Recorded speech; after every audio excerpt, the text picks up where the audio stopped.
สัมผัสนะ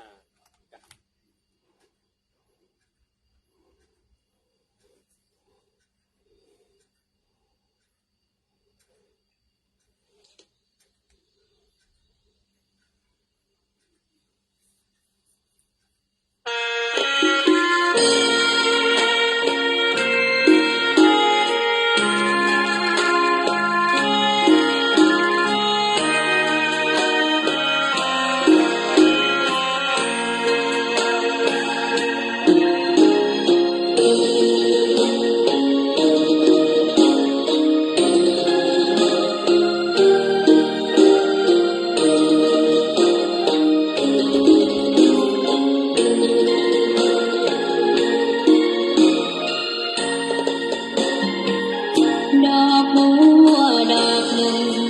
ตึงใจไว้เพื่อบูชาแด่องค์พระศาสดาสัมมาสัมพุทธเจ้ามีความงามเงียบไม่เปรียบเทียบเขาเทียบเราใครมองไม่งามช่างเขาแต่เจ้าก็คือดอกบัวด้วยความสัตย์ซื่อ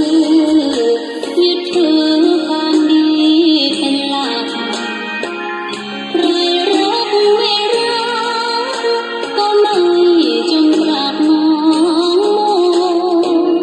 เมื่อโผล่พ้นน้ำก็เห็น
เป็นคนนั้นยากจริงนะ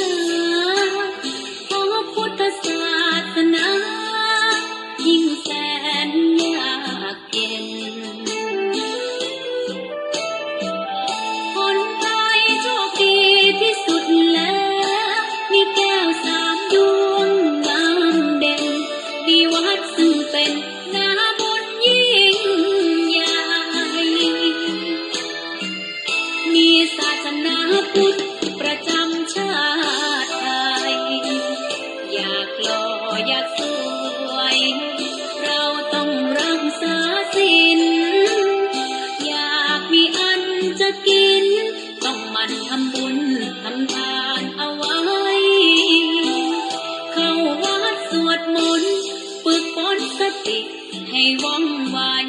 รีบทำตอนที่เราทำเองได้อย่ารอจนตายถึงเข้าวัดมาเข้าวัดยามเป็นจะได้เห็นแก่น้ำใจเข้าวัดยามตายจะได้เห็นแก่น้ำตาก่อนจะสายเกินขอเชิญมาใช้ชีวิตให้คุ้มค่าเจริญทานศีลภาวนาสั่งสมบารมีไว้ทำบุญตอนที่ยังมีชีวิตย่อมดีกว่าร้องเขาอุทิศบุญให้อย่ามัวหลงเพลินเดินห่างวัดตัวอย่างชัดๆมีมากมายเข้าวัดตอนตายสายเกินแก้กรรม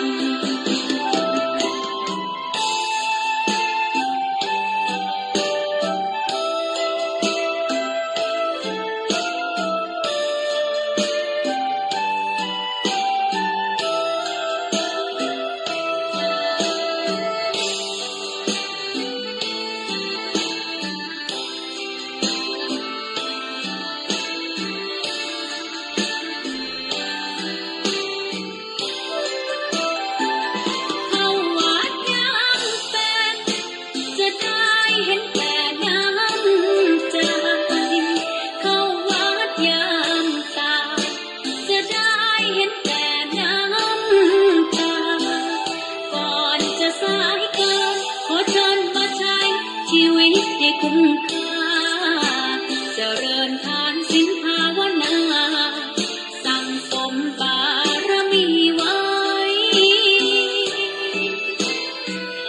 ทำบุญตอนที่ยังมีชีวิตย่อมดีกว่าร้องเขาอุทิศบุญให้อย่ามัวหลงเพลินเดินห่างวัดตัวอย่างชัดๆมีมากมายเข้าวัดตอนตายสายเกินแก้กรรมเข้าวัดยามเป็นผลบุญหนุนนำเข้าวัดยามเป็นจะได้เห็นแก่น้ำใจเข้าวัดยามตายจะได้เห็นแต่น้ำตา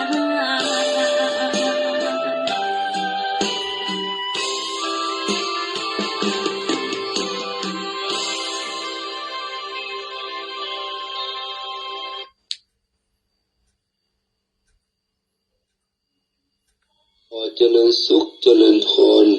ศรัทธาญาติโยมสาธุชนพุทธบริษัททั้งหลายต่อไปนี้จะเป็นรายการสวดมนต์พระกรรมฐานของพระภิกษุสามเณรวัดพระบรมธาตุดอยสุเทพราชวรวิหารทางคลื่นสถานีวิทยุพุทธศาสนาและจริยธรรม FM 96.0 เมกะเฮิรตซ์อุปถัมภ์รายการโดยประธานมูลนิธิพระบรมธาตุดอยสุเทพโดยพระเดชพระคุณท่านเจ้าคุณหลวงพ่อพระธรรมเสนาบดีหลวงพ่อรองเจ้าคณะภาค7เชียงใหม่ลำพูนแม่ฮ่องสอน เจ้าอาวาสวัดพระบรมธาตุดอยสุเทพขอเชิญศรัทธาสาธุชนทั้งหลายร่วมกับฟังและร่วมกันสวดมนต์พระกรรมฐานไปพร้อมๆกันณบัดนี้นะโมตัสสะภะคะวะโตอะระหะโตสัมมาสัมพุทธัสสะนะโมตัสสะภะคะวะโตอะระหะโตสัมมาสัมพุทธัสสะนะโมตัสสะภะคะวะโตอะระหะโตสัมมาสัมพุทธัสสะพุทธังสารนังกัจฉามิธัมมังสารนังกัจฉามิสังฆังสารนังกัจฉามิทุติยัมปิพุทธังสารนังกัจฉามิทุติยัมปิธัมมังสารนังกัจฉามิทุติยัมปิสังฆังสารนังกัจฉามิตติยัมปิพุทธังสารนังกัจฉามิตติยัมปิธัมมังสารนังกัจฉา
มวาระสัมมุตโตวิหารติอาจาระอุจจาระสัมปันโนอนุมาเตสุวัชเชสุปายาทัสสาวิตามาตายาสิกขาติสิกขา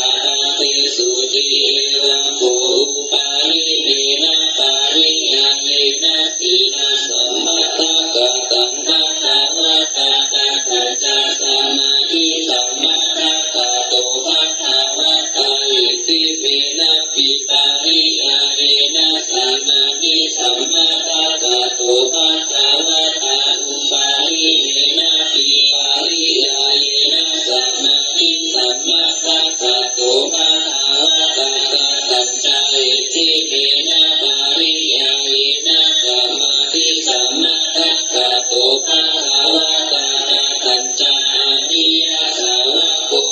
สักการะนะญาปาริตัวนาปฏิสัมมาติลาปฏิจิตตเสตทัตตันติเอวังโคเหติเมนะปาริยาเยนะสัมมาธิสัมมาตากะโตภะคะวะตากะตัจจอุปาลิเนนะปาริยาเยนะสัมมาธิสัมมาตากะโตภะคะวะตาอิทัปปิกุวิวิเทวะกามิวิวิจากุสานิธัมเมหิภาวิสัตตังสาวิตารังวิเวตาชันติสิสุขังปาทามังสานังอุปัสสะปัจจาวิหารติวิตาสาวิจารานังอุปัสสะมา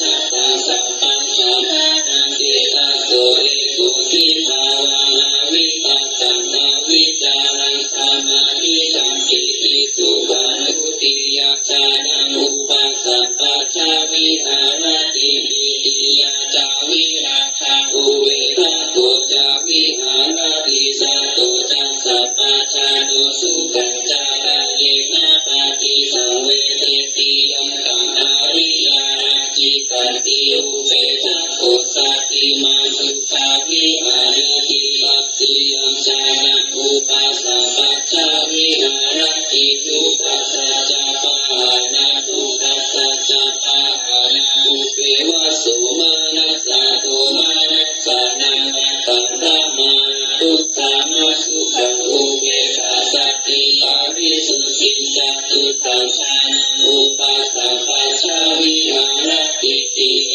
วังโคอุปาริเนนะ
สิสามิติสิกขาติสุตาปาติสังเวทิอาสาสิสามิติสิกขาติสุตาปาติสังเวทิอาสาสิสามิติสิกขาติจิตตสังขาราปาติสังเวทิอาสาสิสามิติสิกขาติจิตตสังขาราปาติสังเวทิปัสสะสิสามิติสิกขาติปัสสัมปายังจิตตสังขาราปัสสะสิสามิติสิกขาติปัสสัมปายังจิตตสังขาราปัสสะสิสามิติสิกขาติจิตตปฏิสังเวทิอาสาสิสามิติสิกขาติจิตตปฏิสังเวทิปัสสะสิสามิติสิกขาติอาภิปาโมทายังจิตตอาสาสิสามิติสิกขาติอาภิปาโมทายังจิตตังปัสสะสิสามิติสิกขาติสัมมาทาจิตตังอาสาสิสามิติสิกขาติสัมมาทา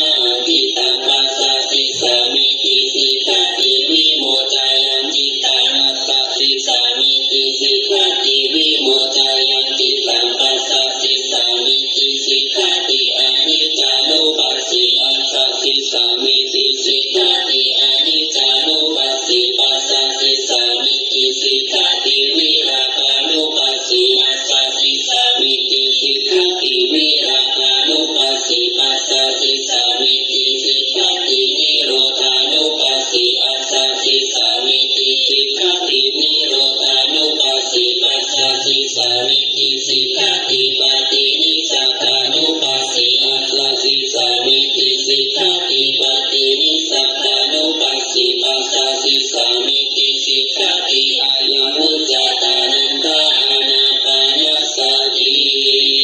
พุทธานุสติเมตตัญจาอาสุภามารานุสติอิทธิมาจาตุราราคาภิกขุภาวายาสีลาวานันตาวิทาลคุณังคุณาโตนุสารังมุนิภาวายาปุติมาภิกขุพุทธานุสติมาทิโตสาวาสานิกิเลเสโสเอกุสัพเพนิคาติยะอาหุสุสุตาสันตานุภูชานันจาสัทธาลาโหสัพพะกาลคาติธัมเมสัพเพสัมมาสายังมุนิสัพพะกาเลนะปุจิตวะเอกุสัพพัญญุตังทัตโตวิปัสสนาทิวิสังสิลาวิจาระเนมิตาสุสามิเต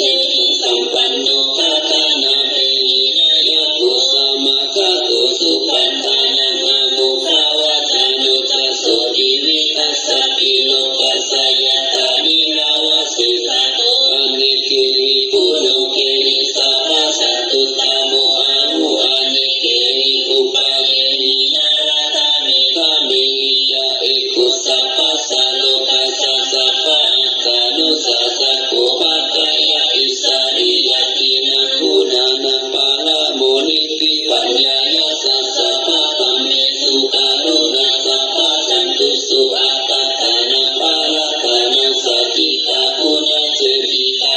ยายะปาลามิจิตวะปัญญายะตานามุตตาริอุตตาริสัพพะธัมเมสุตายายันเยจะอุตตาริหิสามานุปิตาวะสารุปะกายโยอาจินตายโยอาสารานายายันเยตัมมะกายตถาวะตติพุทธานุสติภาวะนา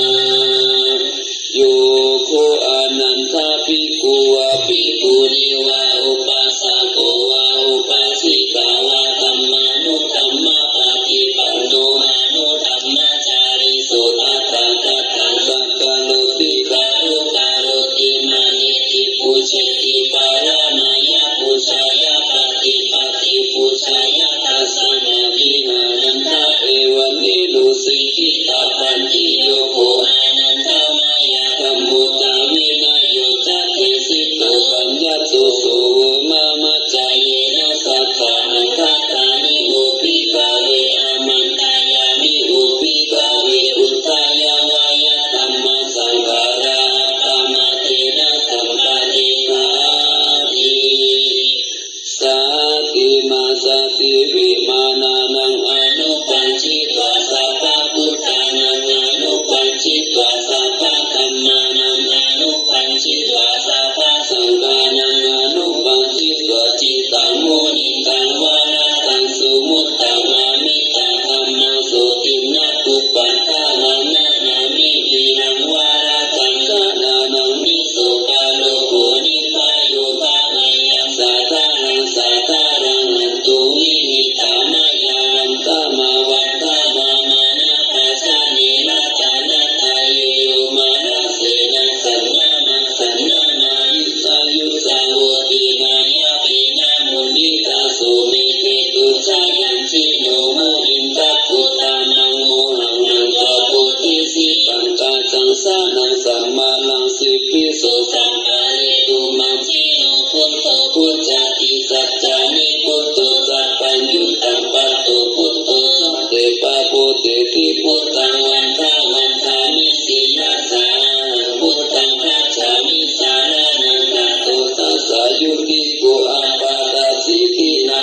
สัมมาทิฏฐิยันปุภิกาเวทุกเขญาณังทุกขาสมุทัยญาณังทุกขานิโรธญาณังทุกขานิโรธกามิ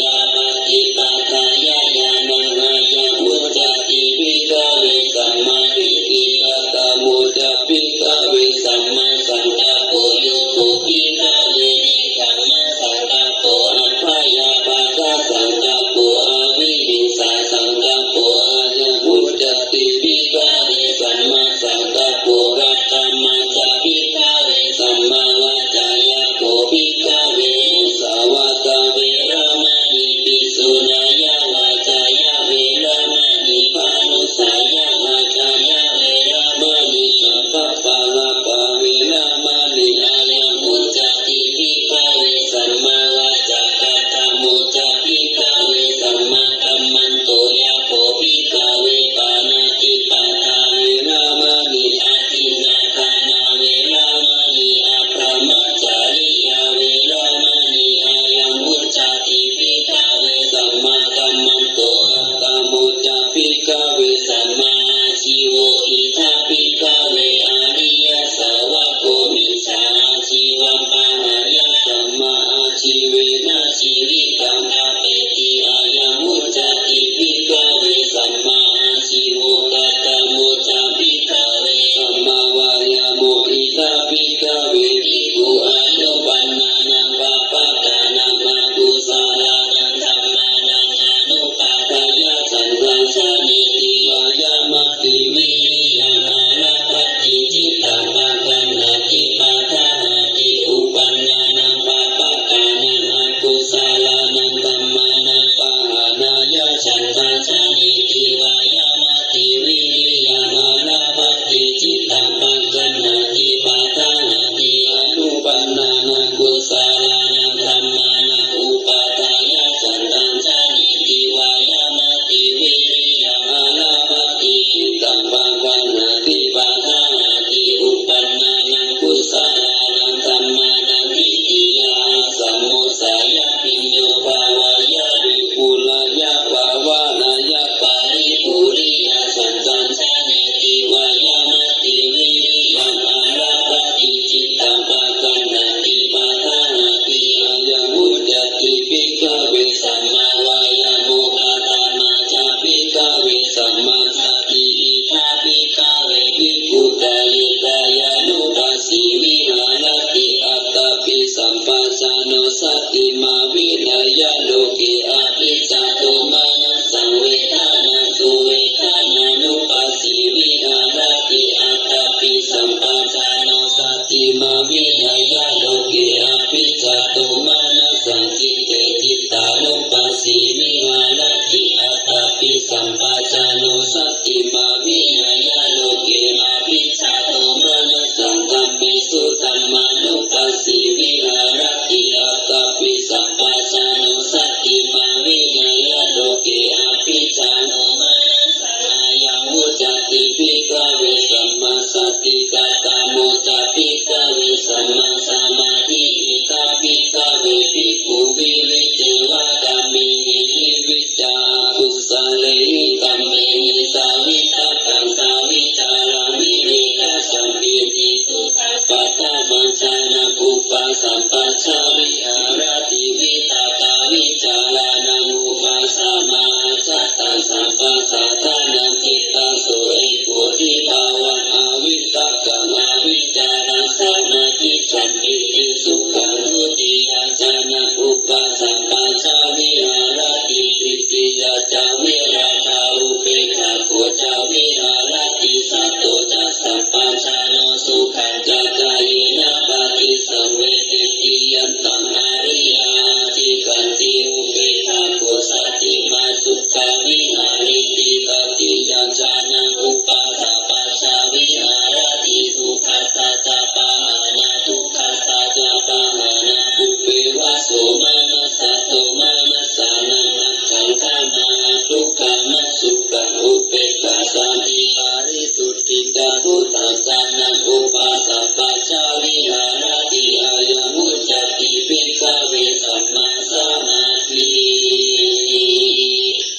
พเพสังขาราอนิจจปิยตาปัญญายาปัสสัตติอาคานิปินทติทุกเข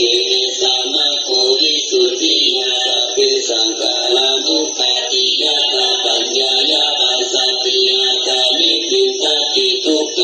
สามะโควิสุทธิยาสัพเพสัมมานาตติยตาปัญญายาปัสสัตติอาคานิปินทติทุกเขสามะโควิสุทธิยาปะกะเตมานุเสสุเยสนะปาระกามิโนอาคายานิตาลปัสสัตติระเมวานุตตวะวิรัตโตสัมมากัปปะเตธัมเมธัมมานุวัตติโลเตสนะปาระเมสัตติมัจจุเตยังสุสุตตังอันนังธัมมานิพพายาสุขปะเวทาปันติโต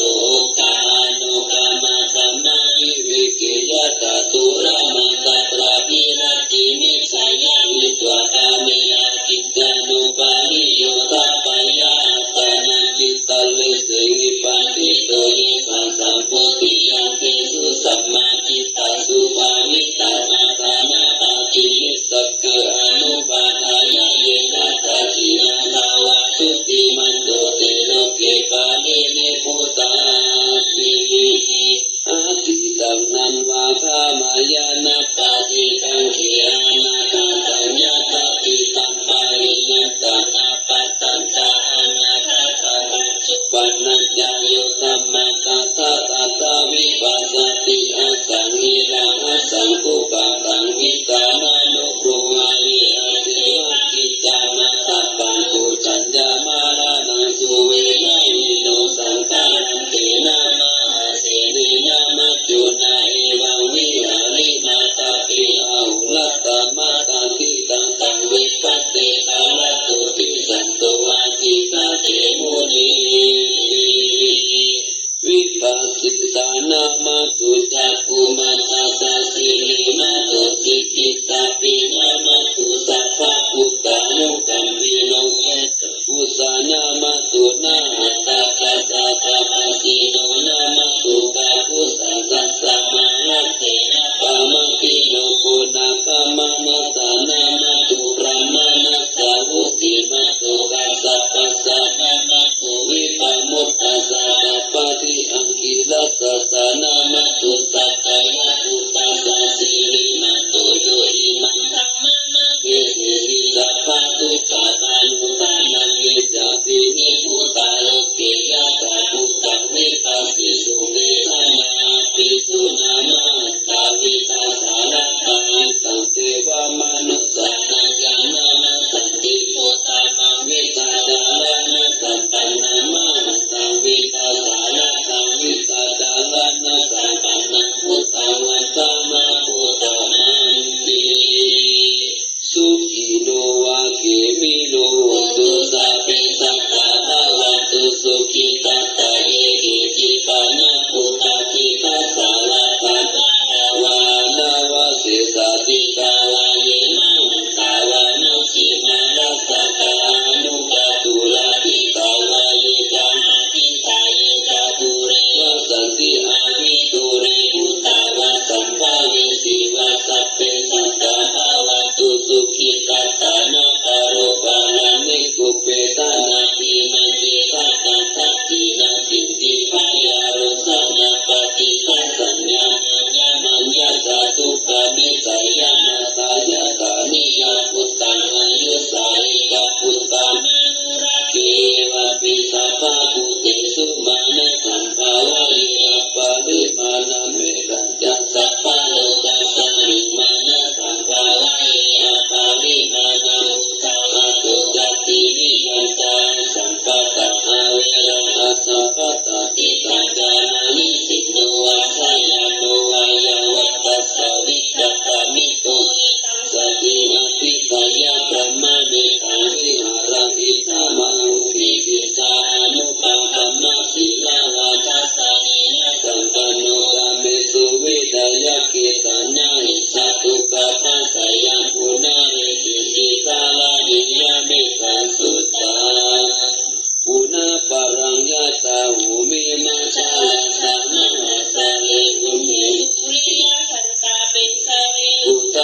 กิริยากัตถานิยามุตตานังมัสสะเปตินาหามิทัสสะจัตเตชะปาราสิโตสัตเถนะเมตาโมนัสสิอิตาเมสัจจาปารามิพุทธังคุสาติสังฆาโตธัมมานังวิจายุตถาวิริยัมปิติปัสสติพุทธังฆาจัตตาตาปาริสัมมาทุเปขะพุทธังฆาตเตเตสัพพะทัสสินามุนีนาสัมมาทัตตาภาวิตาภามุริกาตาสัมมาตันติอาปิญญายานิปานายาจาปุติยาอิตินะสัจจวะเจนะสุติเตหุนตุสัพพะทาอิทัสสะมิสัมมาอินาตุโมคคัลลานันจัตตัสสะปันทิลานิทุขิติทิสวะพุทธังคิสัตตะเตสายิเตจาตังอาภินันทิตวาโรคามุจิสุตังทะเนเตนะสัจจวะเจนะสุติเตหุนตุสัพพะทาอิทัตถะธัมมาราชาภิกขุรัญญินาภิกขุลิโตจุนทัตเตรินะตัญเยวะปานาเปตวานะสัทธารังสัมมุเกตวาจาอาปาตาตัมหะวุตาสิทานะโสอิเตนะสัจจวะเจนะสุติเตหุนตุสัพพะทาปายินาเตจาอาปาตาเทนังนัมปิมะหิสินัมมะคะหะตะกิเลสาวะปัตตานุปัตติตัมมันตังเอตินะสัจจวะเจนะสุติเตหุนตุสัพพะทาโพสังฆปาริตังนิคิตังสัพพะโรกาวินิมุตตุสัพพะสันตะอาวาติโตสัพพะเวรามติกันโตนิพุตโตนาหุภาวะสัพพิติโยวิวัจตุสัพพะโลกโควินัสตุมาติภาวะวันตาลายโยสุขิติกายุโกภาวะอภิวาทานัสสิริสานิตาอุตตาปัจจายิโนจัตตารโอธัมมาวัฏันติอายุวันโนสุขังภาลังศรัทธาญาติโยมสาธุชนท่านผู้ฟังทั้งหลายต่อไปจะเป็นการแผ่เมตตาเนื้อสัพเพสัตตาสัตว์ทั้งหลายที่เป็นเพื่อนทุกข์เกิดแก่เจ็บตายด้วยกันทั้งหมดทั้งสิ้นอาเรราโหนตุจงเป็นสุขเถิดอย่าได้มีเวรซึ่งกันและกันเลยอาคายาปชาโหนตุจงเป็นสุขเถิดอย่าได้มีความพยาบาทเบียดเบียนซึ่งกันและกันเลยอานิคาโหนตุจงเป็นสุขเถิดอย่าได้มีความข้าแค้นกายข้าแค้นใจเลยสุขีอัตตานังปาริหารันตุจงมีความสุขกายสุขใจ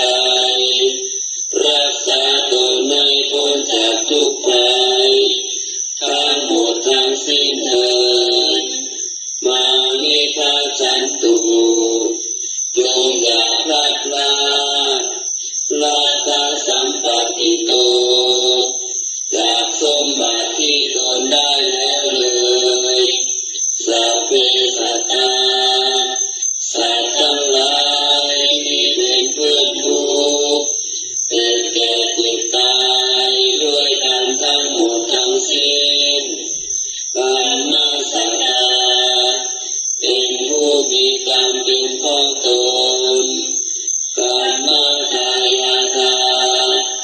เป็นผู้มีกรรมเป็นทายาทการมาโยนี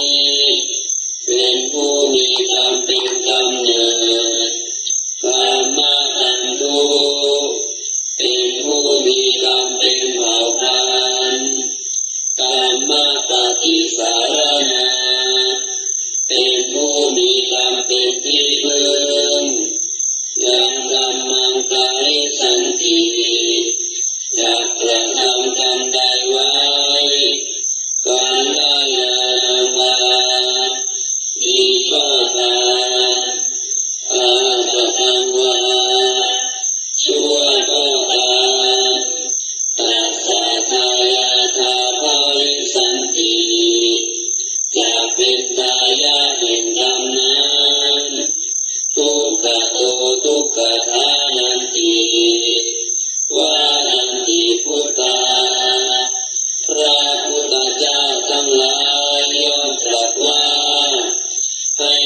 แก่ท่านทุกนั้นถึงตัวนายิเวเรนาเวรานิสามันติคาเวทังหลายย่อมไม่ได้ด้วยการจองเวรอุราจาในการไหนเวเรนาจะสังมันติเวทังหลายย่อมระงับด้วยการไม่จองเวรเอสะธัมโมสันตโนนี้เป็นธรรมของเราต่อไปจะเป็นการแผ่กุศลติดตามด้วยแผ่บุญแผ่กุศลหยาดน้ำแบบฉบับพื้นเมืองเนื้ออิทังเมมาตาปิตุนังโหตุสุขิตาโหตุมาตาปิตโรขอส่วนบุญนี้จงสำเร็จแก่มารดาบิดาของข้าพเจ้าขอให้มารดาบิดาของข้าพเจ้าจงมีความสุขอิทังเมยาตินังโหตุสุขิตาโหตุยาตะโยขอส่วนบุญนี้จงสำเร็จแก่ญาติทั้งหลายข้าพเจ้าขอให้ญาติทั้งหลายของข้าพเจ้าจงมีความสุขอิทังเมผู้รูปัชฌายาจริยานังโหตุสุขิตาโหตุผู้รูปัชฌายาจริยาขอส่วนบุญนี้สำเร็จ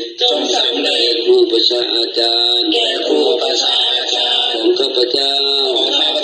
ขอให้ครูประชาอาจารย์ของข้าพเจ้าจงมีความสุขอิทังสัพพะเทวตานังโหตุ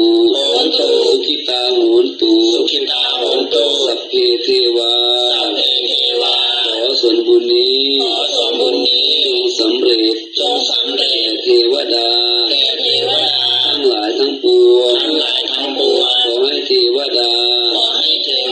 ทั้งหลายทั้งปวงจงมีความสุขอิทังสัพพะเปตานังโหตุสุขิตาโหตุสัพเพเปตาขอส่วนบุญนี้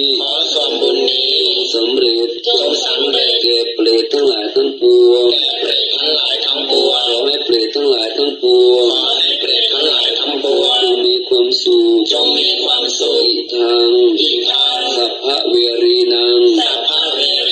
โหตุสุขิตาโหตุสัพเพเวรีขอส่วนบุญนี้จงสำเร็จแก่เจ้ากรรมนายเวรทั้งหลายทั้งปวงขอให้เจ้ากรรมนายเวรทั้งหลายทั้งปวงจงมีความสุขอิทังสัพพะสัตตานังโหตุสุขิตาโหตุสัพเพสัตตาขอส่วนบุญนี้จงสำเร็จแก่สัตว์ทั้งหลายทั้งปวงขอให้สัตว์ทั้งหลายทั้งปวงจงมีความสุขทั่วหน้ากันเถิด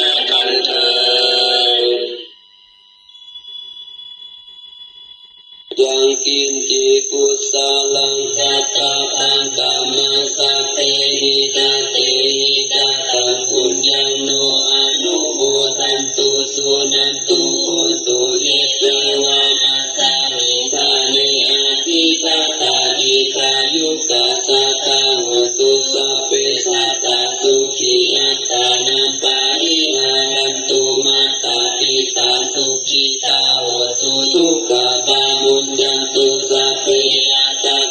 สุขิตาโหตุทุกขปามุจจันตุสัพเพอายตตาสุขิตาโหตุทุกขปามุจจันตุสัพเพติสาสัพเพยะตาสัพเพเปตาสุขิตาโหตุทุกขปามุจจันตุสัพเพยะตาสุขิตาโหตุทุกขปามุจจันตุสัพเพเทวาสุขิตาโหตุทุกขปามุจจันตุสัพเพอาจาริยุตัสสายาสุขิตาโหตุทุกขปามุจจันตุสัพพสัมปตินังสามิจันตุวันตามิพุทธังสัพพังเมโตสังฆานาคาเมวันเตวันตามิธัมมังสัพพังเมโตสังฆานาคาเมวันเตวันตามิสังฆังสัพพังเมโตสังฆานาคาเมวันเตวันตามิคุรุอุปัชฌายาจาริเยสัพพังเมโตสังฆานาคาเมวันเตวันตามิกัมมัฏฐานังสัพพังเมโตสังฆานาคาเมวันเตวันตามิอารามิปัสสะสีนายังสัพพังเมโตสังฆานาคาเมวันเตวันตามิเจติยังสัพพังสัพพะทานิตุปะติทิสาสาริยะกัตตุมหาโพธิพุทธารูปังสัทธาลัมสัทธานาคาโลเกเทวะโลเกรัมมะโลเกชัมพุทิเบลังกาติเปสาริยะกัตตุโยเกสัตตะตุโยอาละอันตะกัตตุโยเกติยะกัมตะกุติจัตตุลาสิกิสามัสเตธัมมะคะเตสัพเพสัมปะทะเจติยะกาวันตามิสัพพะโตต่อไปจะเป็นการสักการะบูชาพระบรมธาตุโดยสุเทพ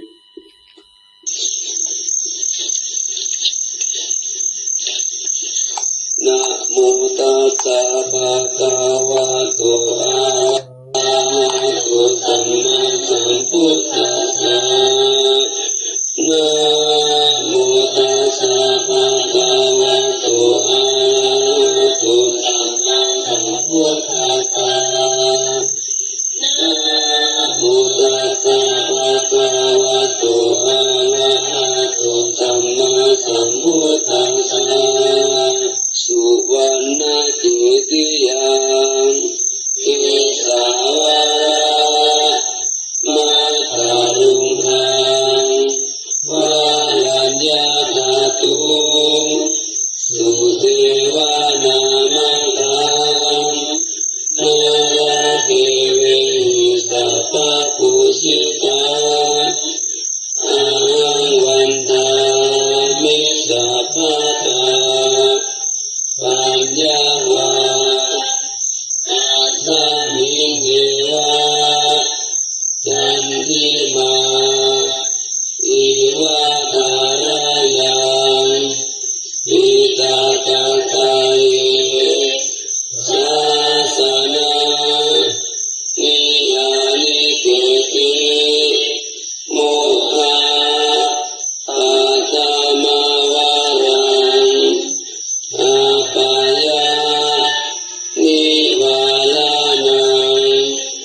นานาสักขะโสปานังปะทะมังอุปัชฌังนามาเบตวาปัฏฐาจิวารัง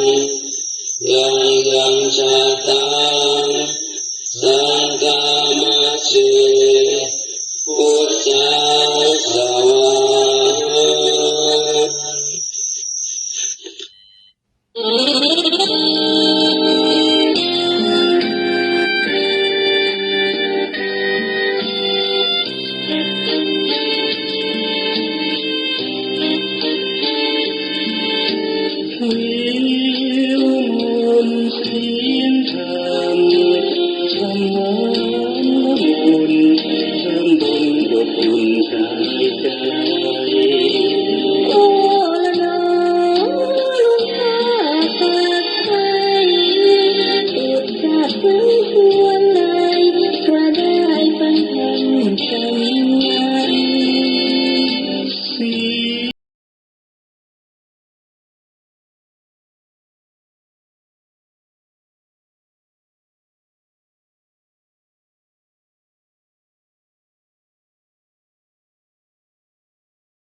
นะ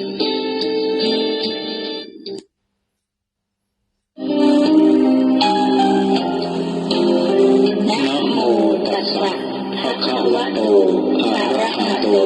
สัมมาสัมพุทธัสสะนะโมตัสสะภะคะวะโตอะระหะโตสัมมาสัมพุทธัสสะนะโมตัสสะภะคะวะโตอะระหะโตสัมมาสัมพุทธัสสะสุวรรณเจติยังเอสาวระมัทธวิลุหังวรัญญคาตุงสุเทวนามะกังละระเทเวหิสัพพะปูชิตังอะหังวันทามิ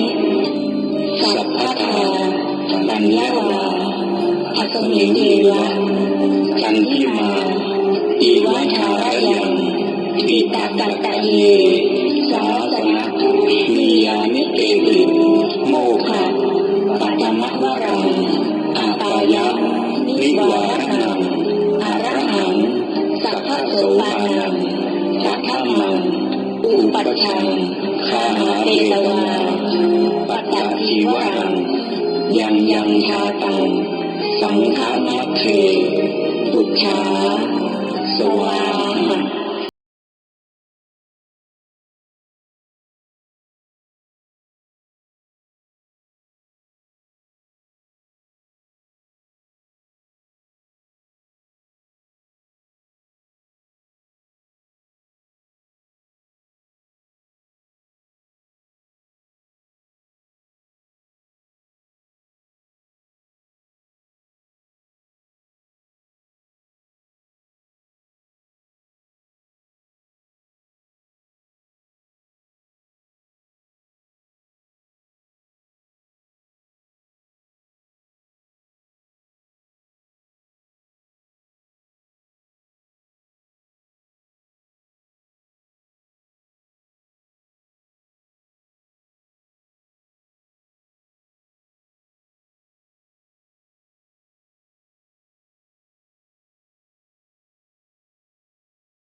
ขอเชิญชวนพุทธศาสนิกชนผู้สนใจใฝ่ในบุญ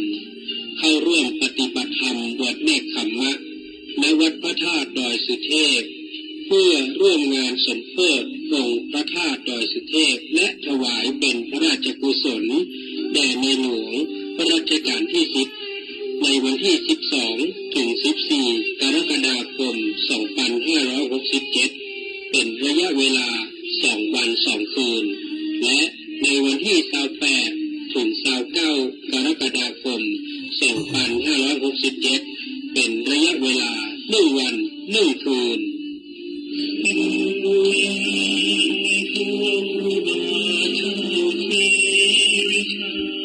อย่าลืมเข้าร่วมปฏิบัติธรรมบวชเนกขัมมะเพื่อร่วมงานสมโภชองค์พระธาตุดอยสุเทพและถวายเป็นพระราชกุศล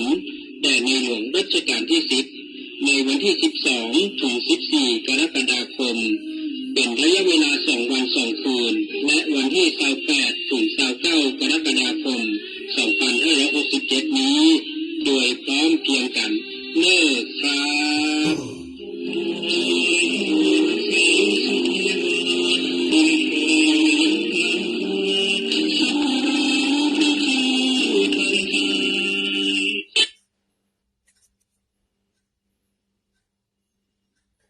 กำลังใจนั้นเป็นสิ่งที่สำคัญทุกคืนวันเฮามีนักมีน้อยแค่ไหนมันตรตราภาวนาพอภายในอย่าหวั่นไหวในเรื่องราวที่เข้ามาจงทำใจให้เป็นเหมือนดังแผ่นดินทุกย่อมสิ้นเพราะบวันคำขอรหา เฮาทำดีอย่าไปหวังเอาหน้าเอาตาถึงเวลาคุณความดีย่อมตอบแทนขอกราบถวายความเคารพแด่พระเดชพระคุณท่านเจ้าคุณพ่อพระมหาเถระนุเถระพระเจ้าคณะพระสังฆาธิการพระอธิการ ทุกองค์ทุกรูปก็เจริญพรนมัสการผอ.สถานี FM 96.0 เมกะเฮิรตซ์พ่อครูวันลบนามวงพรหมและคณะกรรมการสถานี FM 96.0 เมกะเฮิรตซ์ทุกๆคนทุกท่านทุกท่านและพระภิกษุสามเณรทุกรูปขอเจริญพรสถาญาติโยมสาธุชนทั้งหลายที่รับฟังทางไลฟ์สดก็ดีครั้งขึ้นสถานี FM ก็ดีวันนี้ก็ได้กลับมาพบมาปะกะธรรมภาพเหมือนเดิมพบกันในค่ำคืนวันที่22เดือนกรกฎาคมสถาญาติโยมก็จะหมดกำลังเดือนนี้นะเดือนกรกฎานี่นะข้าม8วันข้าม8วันก็จะหมดแล้ววันพรุ่งนี้สถาญาติโยมใครจะไปร่วมไปฟังไปอย่างกระไดเนอร์ที่หอประชุมมหาลัยเชียงใหม่ไปเทิดพระเกียรติวันเฉลิมพระชนมพรรษาขอพระสมเด็จพระ วชิรเกล้าเจ้าอยู่หัวรัชกาลที่10ของเฮาเนาะสถาญาติโยมอันว่าประชาสัมพันธ์เลยบ่เนาะ เมื่อกี้สถาญาติโยมก็ฟังสปอร์ตจากน้องนานไปแล้วเนาะนั่นเป็นการปฏิบัติธรรมวันที่18นะแต่นี่คือการทางมูลนิธิวัดพระธาตุดอยสุเทพของเรามีจัดงานพิเศษขึ้นมาเนาะเพราะว่างานเฉลิมพระเกียรติมีวันที่18แต่นี่มูลนิธิของพระบรมธาตุดอยสุเทพจัดวันที่23นะคือพรุ่งนี้เนาะพรุ่งนี้กำหนดการกิจกรรม อันนี้ที่ได้เสียงมันอันนี้ของมันจะได้นี่ กิจกรรมเทิดพระเกียรติและถวายพระ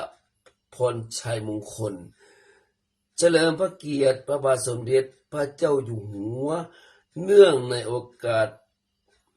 มหามงคลเฉลิมพระชนมพรรษา6 รอบ28 กรกฎาคม 2567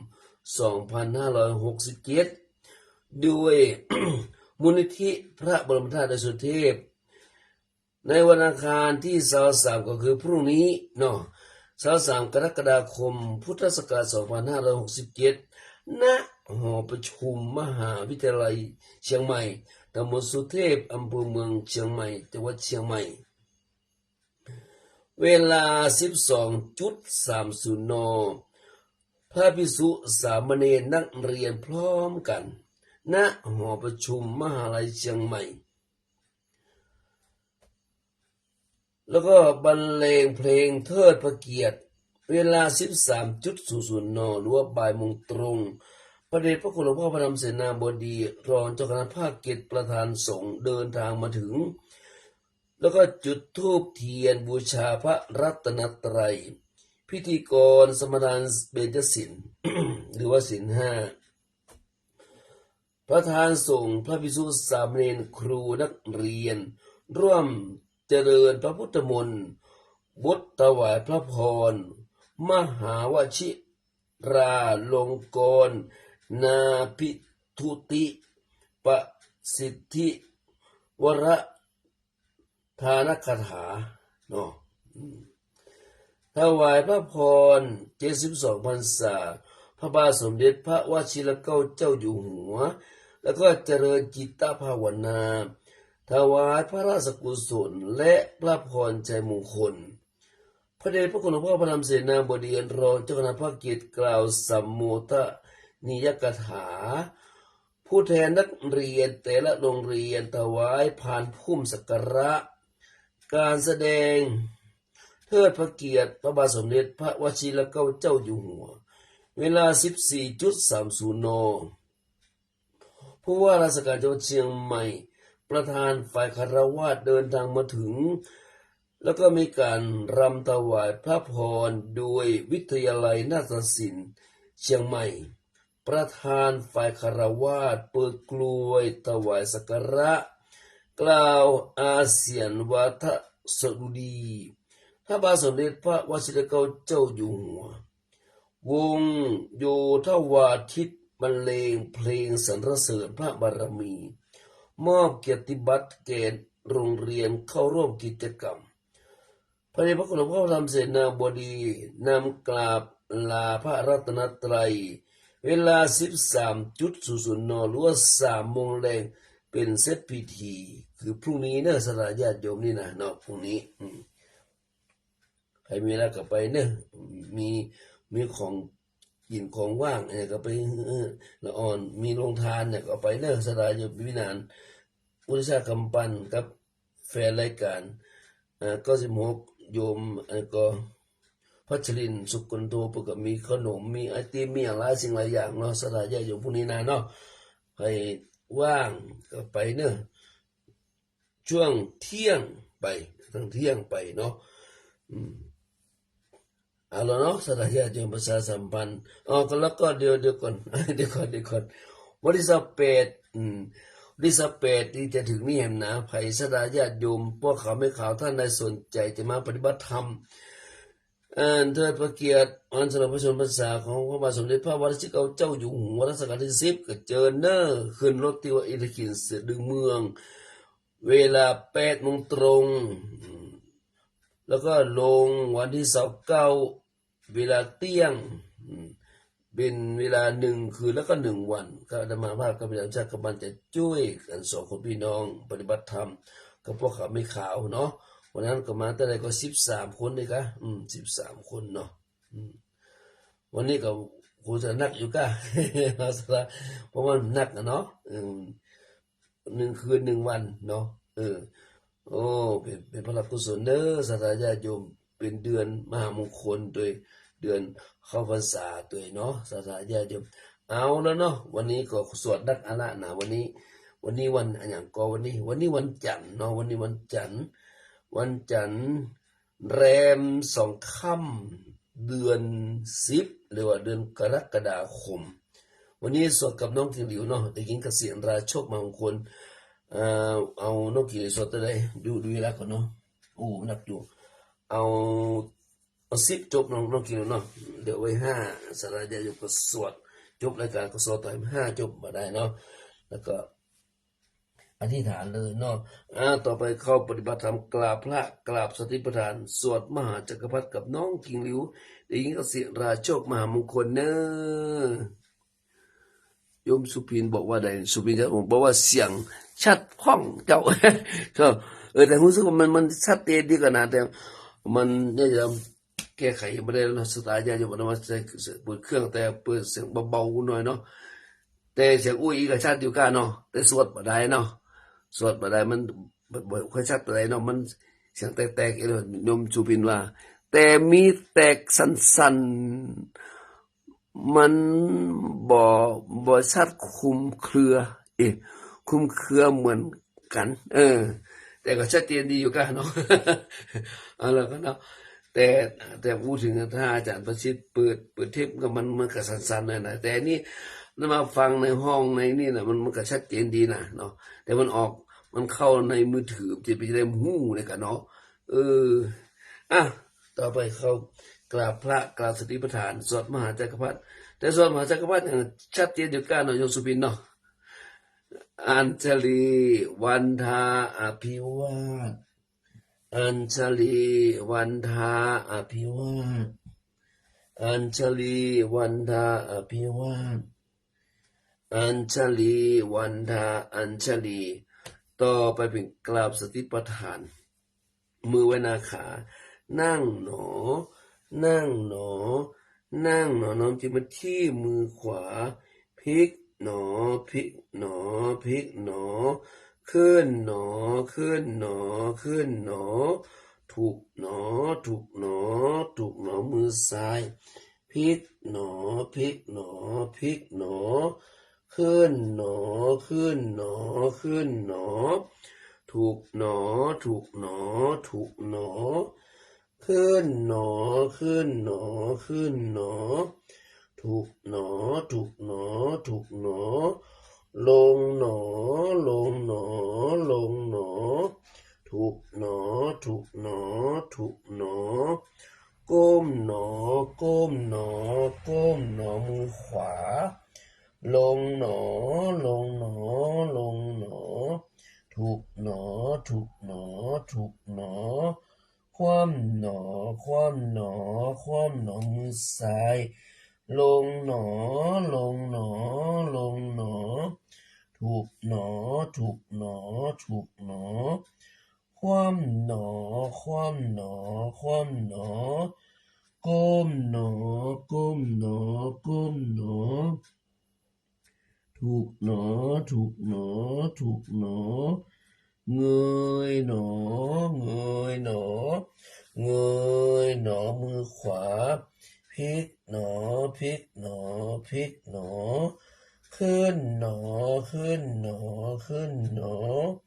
ถูกหนอถูกหนอถูกหนอมือซ้ายพลิกหนอพลิกหนอพลิกหนอขึ้นหนอขึ้นหนอขึ้นหนอถูกหนอถูกหนอถูกหนอขึ้นหนอขึ้นหนอขึ้นหนอถูกหนอ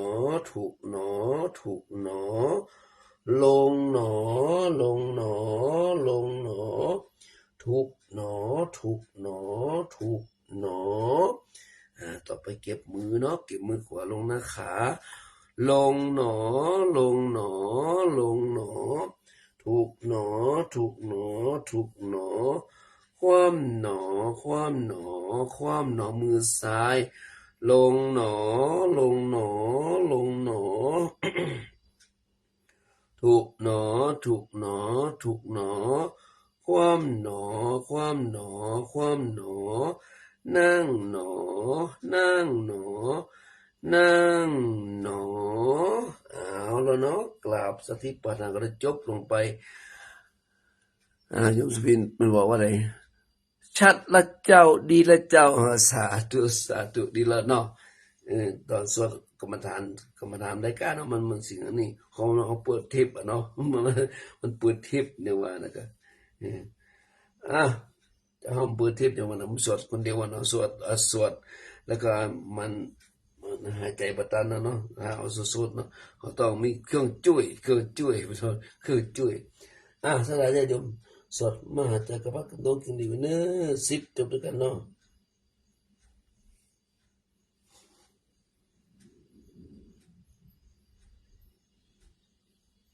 โมตัสสะภะคะวะโตอะระหะโตสัมมาสัมพุทธัสสะนะโมตัสสะภะคะวะโตอะระหะโตสัมมาสัมพุทธัสสะนะโมตัสสะภะคะวะโตอะระหะโตสัมมาสัมพุทธัสสะพุทธังอาราธนานังกโรมิธัมมังอาราธนานังกโรมิสังฆังอาราธนานังกโรมินะโมโพธิสัตโตอาคันติมายะอิติภควานะโมโพธิสัตโตอาคันติมายะอิติภควานะโมโพธิสัตโตอาคันติมายะอิติภควานะโมโพธิสัตโตพรหมปัญโยนะโมโพธิสัตโตพรหมปัญโยนะโมโพธิสัตโตพรหมปัญโย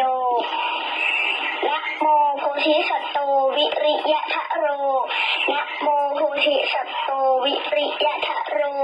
นะโมโพธิสัตโตวิริยะทะโรโยโทโสโมหะจิตเตนะพุทธสมิงปาปะกะโตมะยาคมัทเมกตังโทสังสัพพะตาตังวินาสันตุโยโทโสโมหะจิตเตนะธรรมสมิงปาปะกะโตมะยาคมัทเมกตังโทสังสัพพะตาตังวินาสันตุโยโทโสโมหะจิตเตนะสังฆสมิงปาปะกะโตมะยาคมัทเมกตังโทสังสัพพะตาตังวินาสันตุนะโมตัสสะภะคะวะโตอะระหะโตสัมมาสัมพุทธัสสะนะโมตัสสะภะคะวะโตอะระหะโตสัมมาสัมพุทธัสสะนะโมตัสสะภะคะวะโตอะระหะโตสัมมาสัมพุทธัสสะนะโมพุทธายะพระพุทธไตรรัตนญาณมณีนพรัตน์ศีสหัสสะสุธรรมาพุทโธธัมโมสังโฆยะถาพุทโมนะพุทธบูชาธัมมบูชาสังฆบูชาอะคีทานังวรังคันทังสีวลีจะมหาเถรังอาหังวันทามิทุระโตอะหังวันทามิทาตุโยอะหังวันทามิสัพพโสพุทธธัมมสังฆบูเชมินะโมพุทธายะพระพุทธไตรรัตนญาณมณีนพรัตน์ศีสหัสสะสุธรรมาพุทโธธัมโมสังโฆยะถาพุทโมนะพุทธบูชาธัมมบูชาสังฆบูชาอะคีทานังวรังคันทังสีวลีจะมหาเถรังอาหังวันทามิทุระโตอะหังวันทามิทาตุโยอะหังวันทามิสัพพโสพุทธธัมมสังฆปูเชมินะโมพุทธายะพระพุทธไตรรัตนญาณมณีนพรัตน์ศีสหัสสะสุธรรมาพุทโธธัมโมสังโฆยะถาพุทโมนะพุทธบูชาธัมมบูชาสังฆบูชาอะคีทานังวรังคันทังสีวลีจะมหาเถรังอาหังวันทามิทุระโตอะหังวันทามิทาตุโยอะหังวันทามิสัพพโสพุทธธัมมสังฆปูเชมินะโมพุทธายะพระพุทธไตรรัตนญาณมณีนพรัตน์ศีสหัสสะสุธรรมา พุทโธธัมโมสังโฆยะถาพุทโมนะพุทธบูชาธัมมบูชาสังฆบูชาอัคคีทานังวะรังคันทังสีวลีจะมหาเถรังอะหังวันทามิทุระโตอะหังวันทามิทัตโยอะหังวันทามิสาวโสพุทธธัมมสังฆปูเชมินะโมพุทธายะพระพุทธไตรรัตนญาณมณีนพรัตน์ศีสะหัสสะสุธรรมาพุทโธธัมโมสังโฆยะถาพุทโมนะพุทธบูชาธัมมบูชาสังฆบูชาอาคีทานังวะรังคันทังสีวลีจะมหาเทรังอะหังวันทามิทุระโตอะหังวันทามิทัตุโยอะหังวันทามิสหโสพุทธธัมมสังฆปูเชมินะโมพุทธายะพระพุทธไตรรัตนญาณมณีนพรัตน์ศีสะหัสสะสุธรรมาพุทโธธัมโมสังโฆยะถาพุทโมนะพุทธบูชาธัมมบูชาสังฆบูชาอัคคีทานังวะรังคันทังสีวลีจะมหาเถรังอะหังวันทามิทุระโตอะหังวันทามิทัตุโยอะหังวันทามิสัพพโสพุทธธัมมสังฆปูเชมิ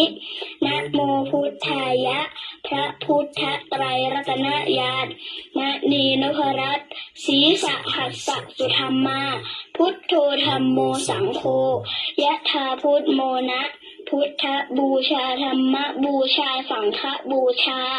อัคคีทานังวะรังคันทังสีวลีจะมหาเถรังอะหังวันทามิทุระโตอะหังวันทามิทัตุโยอะหังวันทามิสาวโสพุทธธัมมสังฆปูเชมินะโม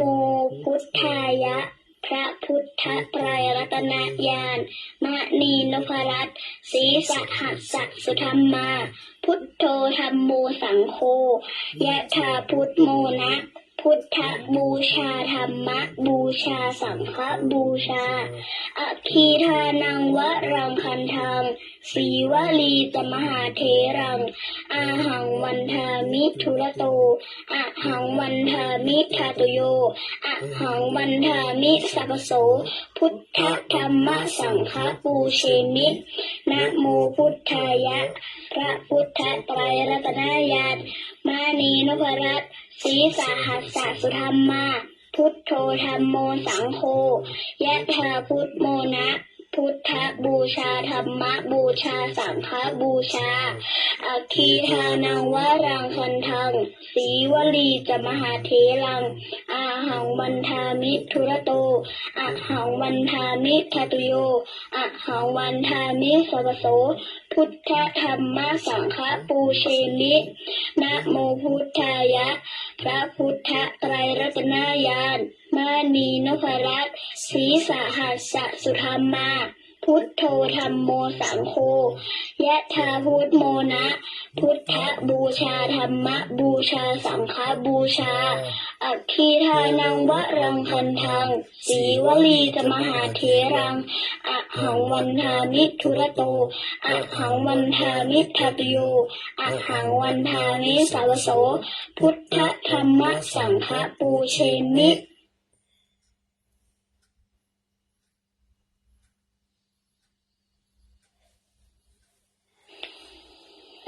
สัพเพพุทธาสัพเพธัมมาสัพเพสังฆาพระปัตตาปัจเจกานันจะยังพลังอรหันตานันจะเตเชนารักขังทันทามิสัพพโสสัพเพพุทธาสัพเพธัมมาสัพเพสังฆาพระปัตตาปัจเจกานันจะยังพลังอรหันตานันจะเตเชนารักขังทันทามิสัพพโสสัพเพพุทธาสัพเพธัมมาสัพเพสังฆาพระปัตตาปัจเจกานันจะยังพลังอรหันตานันจะเตเชนารักขังพันธามิสัพพโส สัพเพพุทธาสัพเพธัมมาสัพเพสังฆา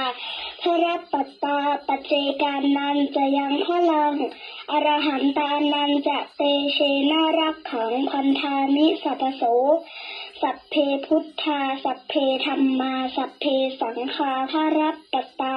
ปัจเจกานันจะยังพลังอรหันตานันจะเตเชนารักขังพันธามิสัพโสพุทธังอธิฐามิธัมมังอธิฐามิสังฆังอธิฐามิ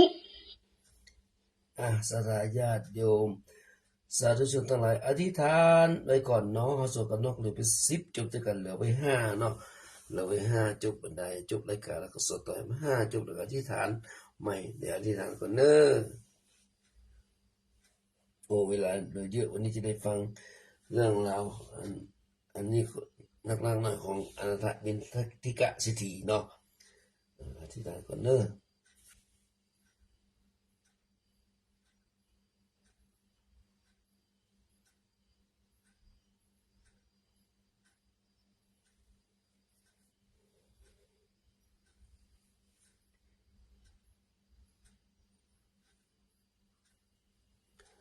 เอาแล้วเนาะสถานญาติโยมมันเงียบเลย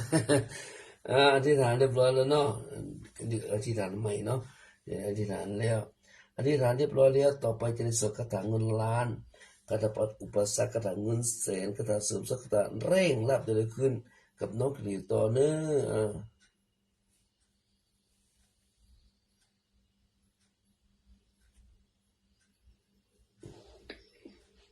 นะโมตัสสะภะคะวะโตอะระหะโตสัมมาสัมพุทธัสสะนะโมตัสสะภะคะวะโตอะระหะโตสัมมาสัมพุทธัสสะนะโมตัสสะภะคะวะโตอะระหะโตสัมมาสัมพุทธัสสะสัมปจิตฉามินาสังสิโมพรหมมาจะมหาเทวาสัพเพยะขาปารายันติพรหมมาจะมหาเทวาลาภาภวันตุเมมหาปุญโยมหาลาโภภวันตุเมนิเตภาหุหติพุทธมะอะอุนะโมพุทธายะวิระทะโยวิระโคนายังวิระหิงสาวิระถากสีวิระทาสาวิระอิทิโยพุทธัสสะมณีมามะพุทธัสสะสวาหมสัพปจิฉามิเพลงพาหารือสัมปจิตฉามินาสังสิโมพรหมมาจะมหาเทวาสัพเพยะขาปารายันติพรหมมาจะมหาเทวาอภิลาภาภวันตุเมมหาปุญโยมหาลาโภภวันตุเมมิเตภาหุหติพุทธมะอะอุนะโมพุทธายะวิรัตโยวิระโคนายังวิระหิงสาวิระทาสีวิระทาสาวิระอิทิโยพุทธัสสะมานีมามะพุทธัสสะสวาหมสัมปติฉามิเพลงพาหารือสัมปจิตฉามินาสังสิโมพรหมมาจะมหาเทวาสัพเพยะขาปารายันติพรหมมาจะมหาเทวาลาภาภวันตุเมมหาปุญโยมหาลาโภภวันตุเมนิเตภาหุหติพุทธมะอะอุนะโมพุทธายะวิระทะโยวิระโคนายังวิระหิงสาวิระถากสีวิระทาสาวิระอิทิโยพุทธัสสะมณีมามะพุทธัสสะสวาหมสัพปจิฉามิเพลงพาหารือสัมปจิตฉามินาสังสิโมพรหมมาจะมหาเทวาสัพเพยะขาปารายันติพรหมมาจะมหาเทวาอภิลาภาภวันตุเมมหาปุญโยมหาลาโภภวันตุเมมิเตภาหุหติพุทธมะอะอุนะโมพุทธายะวิรัตโยวิระโคนายังวิระหิงสาวิระทาสีวิระทาสาวิระอิทิโยพุทธัสสะมานีมามะ พุทธัสสะสวาหมสัมปติฉามิเพ่งเพ่งพาพาหาหารือรือสัมปจิตฉามินาสังสิโมพรหมาจะมหาเทวาสัพเพยะขาปารายันติพรหมาจะมหาเทวาลาภาภวันตุเมปุญโยมหาลาโภภวันตุเวนิเตภาหุงหติ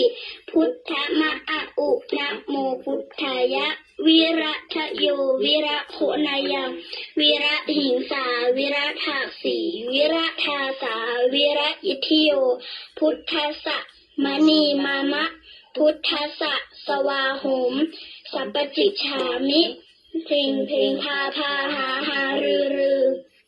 สัมปจิตฉามินาสังสิโมพรหมาจะมหาเทวาสัพเพยะขาปารายันติพรหมาจะมหาเทวาอภิลาภาภวันตุเมมหาปุญโยมหาลาโภภวันตุเมมิเตภาหุงหติพุทธมะอะอุนะโมพุทธายะวิระทะโยวิระโคนายังวิระหิงสาวิระทาสีวิระทาสาวิระอิทิโยพุทธัสสะมานีมามะพุทธัสสะสวาหม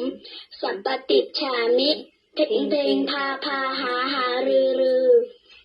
สัมปจิตฉามินาสังสิโมพรหมาจะมหาเทวาสัพเพยะขาปารายันติพรหมาจะมหาเทวาลาภาภวันตุเมปุญโยมหาลาโภภวันตุเวนิเตภาหุงหติพุทธมะอะอุนะโมพุทธายะวิระทะโยวิระโคนายังวิระหิงสาวิระทาสีวิระทาสาวิระอิทิโยพุทธัสสะมณีมามะพุทธัสสะสวาหมสัพปจิฉามิเพ่งเพ่งพาพาหาหารือรือแล้วน้องต่อไปสวดพุทธคุณธรรมคุณสังฆคุณต่อกับน้องปูหลิวน้องบุยดีเนาะ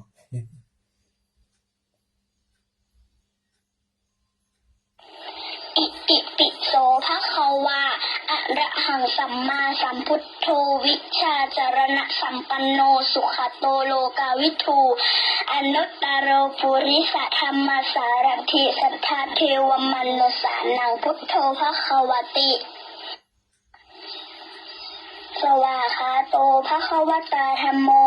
สันทิฏฐิโกอะกาลิโกเอหิปัสสิโกโอปนัยิโกปัจจัตตังเวทิตโพวินโยเหติสุปฏิปันโนภะคะวะโตสาวกสังโฆอุชุปฏิปันโนภะคะวะโตสาวกสังโฆยายะปฏิปันโนภะคะวะโตสาวกสังโฆสามีจิปฏิปันโนภะคะวะโตสาวกสังโฆยะทิทังจัตตาริปุริสายุคานิอัฏฐปุริสปุคละเอสะภะคะวะโตสาวกสังโฆอาหุนโยปาหุนโยทักขินโยอันเคริการณิโยอนุตตรังปุญญเขตังโลกัสสาติต่อไปสวดอันนี้ก็รัตนสูตรอันนี้ก็รัตนสูตรเนี่ยรัตนสูตรเป็นพระสูตรที่พระพุทธเจ้าทรงมอบให้พระอานนท์นำสวดเพื่อโปรดชาวเมืองเวสาลีให้รอดพ้นจากโรคระบาดความอดอยากและพยันตรายทั้งปวงที่รุมเร้าเมืองแห่งนี้และเพื่อยังให้ชาวเมืองทั้งหลายได้มีดวงตาเห็นธรรมนะโมตัสสะภะคะวะโตอะ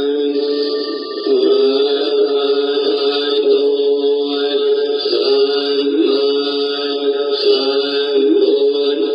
ธัสสะนะโมตัสสะภะคะวะโตอะระหะโตสัมมาสัมพุ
นิพพันติ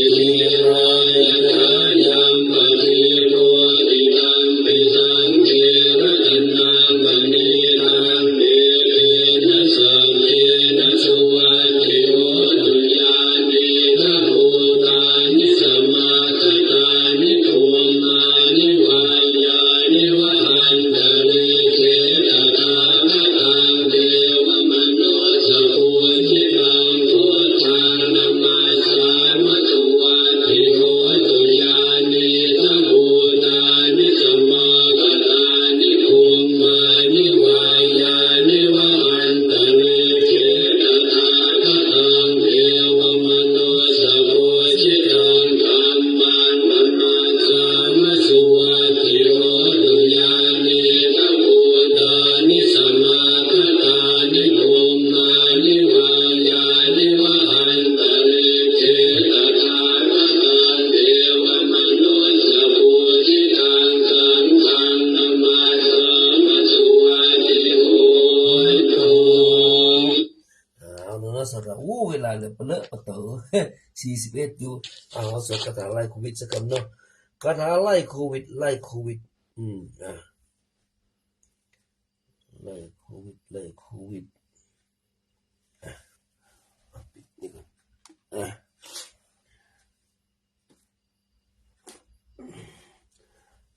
คาถาไล่โควิดเนาะแล้วตามด้วยคาถาปัจฉิมกถาเนาะ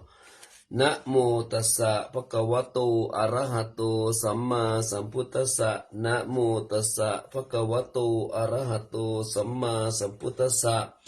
นะโมตัสสะภะคะวะโตอะระหะโตสัมมาสัมพุทธัสสะรัตนัตยานุภาเวนะสัพพะเทวานาเตชะสาอุปโนโควิโตโรโคสยมรเถวินัสตุราชปุญญานุภาเวนะทัสสะปรมิตาหิจาอาโรคิยะสุขันเทวะสดาสุติภวันตุเตรัตนัตยานุภาเวนะสัพพะเทวานาเตชะสะอุปโนโควิโตโรโคสยมรเถวินัสตุราชปุญญานุภาเวนะทัสสะปรมิตาหิจาอาโรคิยะสุขันเทวะสดาสุติภวันตุเตรัตนัตยานุภาเวนะสัพพะเทวานาเตชะสะอุปโนโควิโตโรโคสยามารเทวินัสตุราชาปุญญานุภาเวนะทัสสะปรมิตาหิจาอาโรคิยะสุขันเจวะสดาโสติภวันตุเตด้วยอนุภาพของพระรัตนตรัยด้วยฤทธิ์ของทุเทพทั้งหลายโรคโควิดที่เกิดขึ้นจงวินาศไปจากสยามรัฐด้วยบุญบารมีของพระราชาและอำนาจทศบารมีขอให้ทุกท่านจงไม่มีโรคมีแต่ความสุขตลอดกาลและนานเทินต่อไปเป็นบทปัจฉิมกถาโหตุสัพพังสุมังคลังรักกันตุสัพพเทวตาสัพพพุทธานุภาเวนะโสติโหตุนิรันตรังโหตุสัพพังสุมังคลังรักกันตุสัพพเทวตาสัพพธรรมานุภาเวนะโสติโหตุนิรันตรังโหตุสัพพังสุมังคลังรักกันตุสัพพเทวตาสัพพสังฆานุภาเวนะโสติโหตุนิรันตรังขอสุภมงคลทั้งสิ้นจงมีขอเทวดาทั้งปวงจงรักษาโดยพระแห่งพระพุทธเจ้าตั้งปวงขอความสุขดีทั้งหลายจงมีตลอดนิรันดร์เถิดขอสุภมงคลทั้งสิ้นจงมีขอเทวดาทั้งปวงจงรักษาโดยอนุภาพแห่งพระพุทธธรรมทั้งปวงขอความสุขดีทั้งหลายจงมีตลอดนิรันดร์เถิดขอสุภมงคลทั้งสิ้นจงมีขอเทวดาทั้งปวงจงรักษาโดยอนุภาพแห่งพระสงฆ์ทั้งปวงขอความสุขดีทั้งหลายจงมีตลอดนิรันดร์เถิดแต่เวลา2 นาทีต่อไปมาเข้ารายการรอยทางรอยธรรมนำชีวิตตามรอยพระศาสดาหรือตามรอยพระพุทธเจ้าเนาะคืนนี้ตึกไหนตึกท่านอนาถบิณฑิกะเศรษฐีนี่เนาะสตาญาติโยมเนาะถอยหน่อยหนึ่งพอเวลาเดี๋ยวเปลอะปะเตอคนที่เป็นคืนนี้ผมได้มาฟังก็จะได้ฟังตัวเนาะอนาถบิณฑิกาเศรษฐีท่านอนาถบิณฑิกาเศรษฐีนี้เป็นท่านหนึ่งและมีบทบาทนักในสมัยพระพุทธเจ้าเพราะท่านได้รับยกย่องจากพระพุทธเจ้าว่าเลิศกว่าบรรดาอุบาสกทั้งหลายในด้านการให้ทานท่านสร้างวัด พระเชตวัน อันเป็นวัดที่ยิ่งใหญ่ที่สุดที่พระพุทธเจ้าได้ประทับอยู่ถึง19 พรรษาในจำนวน45 พรรษาที่พระพุทธเจ้าทรงเผยแพร่พระพุทธศาสนาก่อนที่ท่านอนาถบิณฑิกาเศรษฐีจะตาย ถือได้สิว่าจะตายไปอุบัติในสวรรค์ชั้นดุสิตนั้นเล่าตามประวัติของท่านในที่นี้ก็จะขอเล่ามาแต่ย่อๆเมื่อคืนนี้ทึกอีนะเมื่อคืนที่อีเนอร์ต่อไปเดินหน้า กล่าวกันว่าท่านอนันทบิณฑิกาเศรษฐีนั้นเป็นบุตรเศรษฐีพ่อของท่านชื่อสุมนเศรษฐีอยู่ในกรุงสาวัตถีท่านร่ำรวยจากการค้าการขายมีกองเกวียนคาราวานเดินต่างไปค้าไปขายตามต่างเมืองหลังจากพระพุทธเจ้าตรัสรู้แล้วประมาณ1 พรรษาในคราวหนึ่งท่านอนาถบิณฑิกาเศรษฐีเดินทางจากกรุงสาวัตถีลงใต้ไปยังกรุงราชคฤห์โดยธุระการค้าบางอย่างมาพักอยู่ที่บ้านเศรษฐีในกรุงราชคฤห์ซึ่งเศรษฐีนั้นเป็นพี่เขยของตัวเองเป็นจายเนาะทางบ้านอุเมืองตั้งมาบอกเป็นพี่จาย เมื่อพักอยู่ในบ้านนั้นได้หันพี่เขยซึ่งเป็นเศรษฐีเตรียมทานอย่างนักทีเดียวท่านอนาถบิณฑิกาเศรษฐีก็สงสัยว่าวันพุธจะมีการจัดงานแต่งงานในบ้านนี้กะหรือพระราชาจะเสด็จกะจึงถามพี่เขยนั้นว่าจัดงานอะไรหยังเศรษฐีนั้นบอกว่าวันพุธวันพุธหรือพรุ่งนี้พระพุทธเจ้าจะเสด็จมาเฮาได้นิมนต์พระพุทธเจ้าเสด็จมาเสวยพระกยาหารที่บ้านในวันพรุ่งนี้นะฝ่ายอนาถบิณฑิกาเศรษฐีพอได้ยินคำว่าพระพุทธเจ้าเท่านั้นก็รู้สึกตื่นเต้นเบิกบานอย่างบอกบ่ถูกอยากจะพบพระพุทธเจ้าเป็นกำลังคืออยากจะไปเฝ้าพระพุทธเจ้าในคืนนั้นทีเดียวเศรษฐีพี่เขยบอกว่าอย่าเพิ่งจะ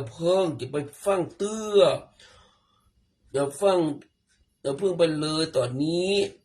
ค่อยพบพระพุทธเจ้าตอนเจ้าดีกว่าครับพระองค์จะเสด็จมาหรือมิฉะนั้นก็จะฮือสว่างก่อนก็เดินไปฝ่ายอนาถบิณฑิกาเศรษฐีนอนคืนนั้นตื่นถึง3 ตื้ออยากจะไปเฝ้าพระพุทธเจ้าพอตื่นขึ้นใกล้รุ่งแล้วอดทนบ่ไหวก็เดินไปคนเดียวเพื่อไปเฝ้าพระพุทธเจ้าออกเดินไปตามถนนในเมืองในคืนเดือนมืดกล่าวตามคัมภีร์ว่ามียักษ์ตัวหนึ่งซึ่งมีความหวังดีต่อท่านอนาถบิณฑิกาเศรษฐี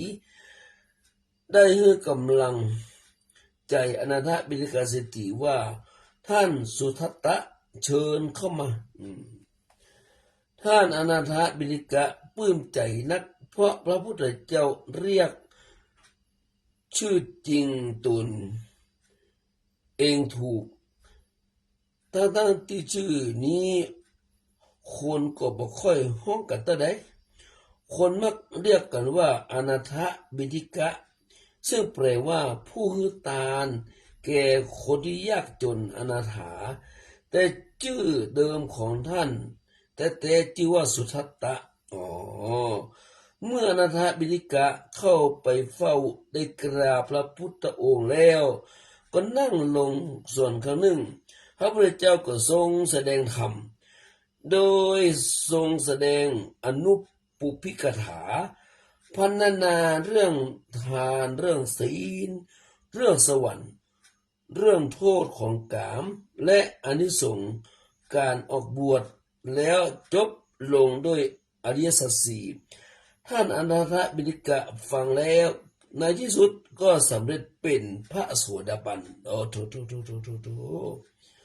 คนที่สำเร็จเป็นพระโสดาบันแล้วจะมีความมั่น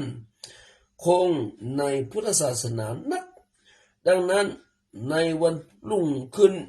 ท่านจึงทูลนิมนต์พระพุทธเจ้าให้ไปเสวยพระกยาหารที่บ้านเศรษฐีพี่เขยของตนเมื่อพระพุทธเจ้าเสวยพระกยาหารมันเอากินข้าวสั่นข้าวแล้วอีเนาะเสร็จแล้วทรงอนุโมทนาแล้วอนาถบิณฑิกะก็ทูลเชิญพระพุทธเจ้าเพื่อเสด็จไปยังกรุงสาวัตถีโดยพระพุทธเจ้าตรัสว่าท่านคหบดีตถาคตเจ้าทั้งหลายนั้นยินดีในที่สงบเงียบท่านอนาถบิณฑิกะก็ทูลว่าเข้าใจแล้วพระเจ้าค่ะแล้วก็เดินทางล่วงหน้าไปก่อนในระหว่างเดินทางไปนั้นทุกระยะทาง1 โยชน์ได้สั่งคนให้จัดสร้างศาลาที่พักรวมทั้งอาหารสิ้นเงินแห่งละประมาณ100,000 กหาปณะเพื่อต้อนรับพระพุทธเจ้าไปจนถึงกรุงสาวัตถีระยะทางทั้งหมด45 โยชน์คิดเป็นระยะทางปัจจุบันประมาณ784-78 กิโลเมตร เมื่อไปถึงแล้วก็แสวงหาที่สงบเงียบจนได้พบส่วนเจ้าของเชษก็ขอชื่อเป็นส่วนที่เหมาะนักอยู่ทางด้านทิศใต้ของเมืองสาวัตถีประมาณ1 กิโลเมตรเป็นส่วนใหญ่ทีเดียวแล้วเจ้าเชษนั้นเป็นราชกุมารองค์หนึ่งเจ้าเชษไม่ยอมขายแต่บอกว่าถ้าเอาทองมาปูเพื่อที่หื้อมดนี้จะขายหื้อเพราะปูที่มดจะขายหื้อคือบอกคิดว่าอนาถบิณฑิกะจะสามารถซื้อได้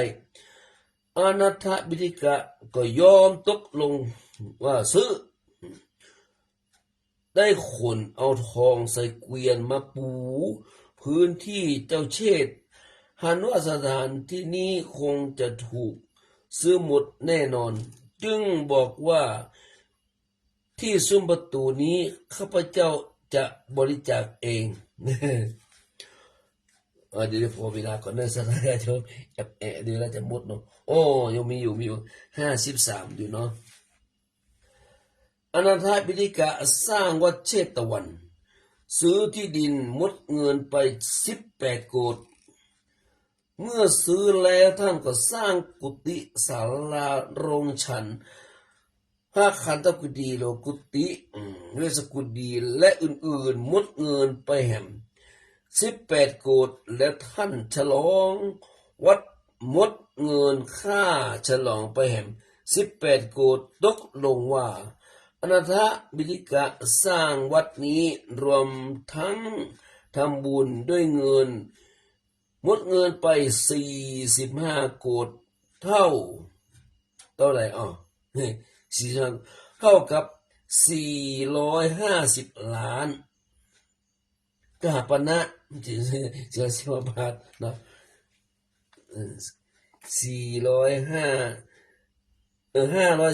540 ล้านกหาปณะต้องกังวลใดตัวใดฮะอนาถบิณฑิกะบำรุงพุทธศาสนานักท่านมีบุตรชาย1 คนชื่อว่ากาละบุตรสาว3 คนบุตรชายของท่านได้สำเร็จเป็นพระโสดาบันบุตรสาวของท่านบุตรสาวคนหนึ่งชื่อว่านางมหาสุภัทธาบุตรสาวแห่งคนที่2ชื่อนางจุลสุภัทธาทั้ง2สำเร็จเป็นพระโสดาบันส่วนบุตรสาวคนสุดท้องชื่อสุมนา ได้สำเร็จเป็นอย่างเอาหูเป็นสกทาคามีมคำว่าเมื่อนางตายไปก็ไปเกิดบนสวรรค์ชั้นดุสิตได้ตายไปเมื่ออายุอย่างน้อยส่วนท่านอนาถบิณฑิกะนั้นได้บำรุงพระพุทธศาสนาเป็นเวลาเมินภายในภายหลังท่านป่วยนักก่อนคือคนไปทูลพระพุทธเจ้าและนิมนต์พระสารีบุตรมาตวยพระสารีบุตรก็มาแสดงธรรมบ่ฮือยึดมั่นถือมั่นในรูปกายในสิ่งทิ้งทั้งปวงตั้งแต่ตาหูจมูกลิ้นกายใจไปจนถึงบ่ยึดสิ่งทั้งหลายทั้งปวงว่าเป็นของเฮาท่านอนาถบิณฑิกะฟังแล้วก่อนห้องให้พระอานนท์ก็ติดตามพระสารีบุตรมาตุยจึงถามว่าร้องไห้อะหยังร้องไห้ทำไมท่านบอกว่าบ่เคยฟังธรรมจะอี้มาก่อนทั้งที่อยู่ใกล้ชิดพระพุทธเจ้าและนี่ตกทั้งที่อยู่ใกล้ชิดพระพุทธเจ้าและพระสงฆ์มาเมินขอให้พระสารีบุตรได้แสดงธรรมเหล่านี้แก่คฤหัสถ์อื่นตัวเตอะพระอานนท์ทูลว่าธรรมเหล่านี้ท่านจะแสดงแก่พระเป็นส่วนใหญ่ส่วนคฤหัสถ์ผู้นุ่งขาวห่มขาวเป็นต้นนั้นจะบ่แสดงอนาถบิณฑิกะกล่าวว่าต่อไปขอให้ท่านแสดงแก่คฤหัสถ์ตัวใดก่อนเพราะว่าคฤหัสถ์ที่จะเข้าใจธรรมะนี้ก็มีอยู่ถ้าบ่แสดงก็จะเสื่อมจากธรรมนั้นเหียหลังจากนั้นพอท่าน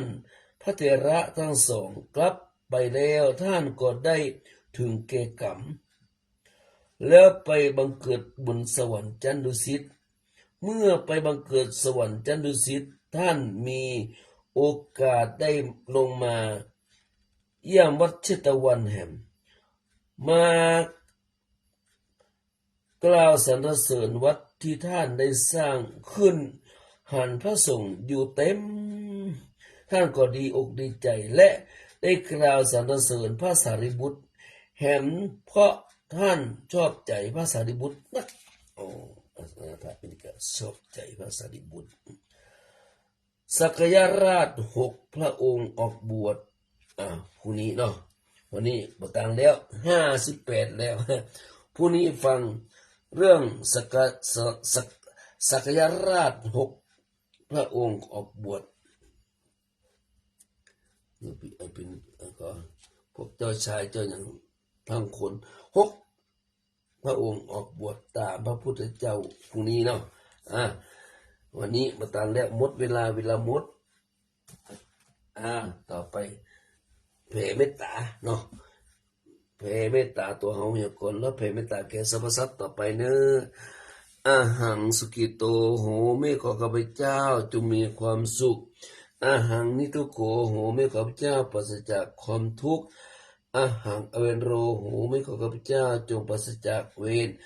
อาหังอัพยาปโชโหไม่ขอข้าพเจ้าจงปราศจากอุปสรรคอันตรายทั้งหลายทั้งปวงอาหังอนิโคโหไม่ขอข้าพเจ้าจงปราศจากความทุกข์กายทุกใจสุขีอัตตนังปริหาราไม่ขอข้าพเจ้าจงมีแต่ความสุขกายสุขใจรักษาตนให้พ้นจากทุกข์ไปทั้งหมดทั้งสิ้นเถิดสัพเพสัตตาสัตว์ทั้งหลายที่เป็นเพื่อนทุกข์เกิดแก่เจ็บตายด้วยกันทั้งหมดทั้งสิ้นเวลาหุมตุจงเป็นสุขตัวจะได้มีเวรซึ่งกันและกันเลยอัพยาปชาหุนตุจงเป็นสุขตัวจะได้เบียดเบียนซึ่งกันและกันเลยอนีคาหุนตุจงเป็นสุขตัวจะได้มีความทุกข์กายทุกใจเลยสุขีอัตนังปริหารันตุจงมีแต่ความสุขกายสุขใจรักษาตนให้พ้นจากทุกข์ไปทั้งหมดทั้งสิ้นตื่นข้าพเจ้าขอตั้งจิตอุทิศผลบุญกุศลนี้แผ่ไปให้ไพศาลถึงบิดามารดาครูอาจารย์ทั้งลูกหลานญาติมิตรสนิทกันคนเคยร่วมทำงานการทั้งหลายขอให้มีส่วนได้ในกุศลผลของฉันทั้งเจ้ากรรมนายเวรและเทวันขอทุกท่านได้กุศลผลนี้ด้วยเถิดสาธุ อนุโมทามิขออนุโมทนาสลาญาติโยมญาติธรรมสาธุชนทั้งหลายครูบาอาจารย์ที่รับฟังธรรมกรรมฐานในค่ำคืนวันนี้เนาะก่อนจากไปขอขอบคุณอนุโมทนาครูบาอาจารย์สลาญาติโยมที่ฟังทางไลฟ์สดก็ดีทางสถานี FM ก็ยังก็ดีก็ขอขอบคุณอนุโมทนาจงรับฝันดีรับเป็นสุขตื่นเป็นสุขกายสุขใจสัพพพุทธานุภาเวนะสัพพะนะสัพพะสังฆานุภาเวนะสดาสติภวันตุเตจัตตารโรธรรมาวัตันติอายุวันโนสุขังพลังมีโชคมีใจแคล้วคลาดปลอดภัยอันตรายทั้งหลายทั้งปวงอยู่เย็นเป็นสุขร่างกายสมบูรณ์แข็งแรงหิมาก้าคืนก้าขายทำการทำงานอันใดก่อการขุนรุ่งเรืองจงเจริญไปด้วยจตุรพิธภัณฑ์เสนาสีประการคือมีอายุวันนะสุขภาละปฏิภาณธรรมสารสมบัติคือมาปรารถนาสิ่งหนึ่งประการใดขอสมความมุ่งมา่ปรารถนาสิ่งนั้นด้วยเทินขอเจริญพรรับดีฝันดีราตรีสวัสดิ์ทุกคนทุกท่านทุกตนทุกองค์เนอสาธุเนาะจบลงไปอนุโมทนาสาธุท่านอาจารย์มหาประสิทธิ์ประสาธิโกที่ได้ก็สัญญาณจากไลฟ์สดนักเก็บพ่อแม่พี่น้องได้ฟังทางสถานีก็สงบเนออนุโมทนาอนุโมทนาทางไลฟ์สดนี่ก่อนเนาะนี่อย่างสิ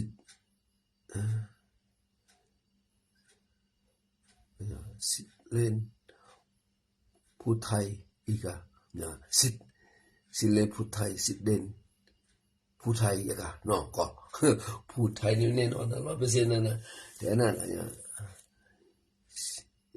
สินเด่นอีกประมาณเนี้ยเนาะถ้าพี่ก็สุมาอภัยเนอะแต่ผู้ไทยแน่นอนเนาะ100%เนาะสิเด่นผู้ไทยแล้วก็สุพินจันทวงศ์สาธุอนุโมทนาสาธุเนี่ยที่ได้แจ้งอันนี้เนาะว่าชัดเจนชัดและเจ้าดีและเจ้า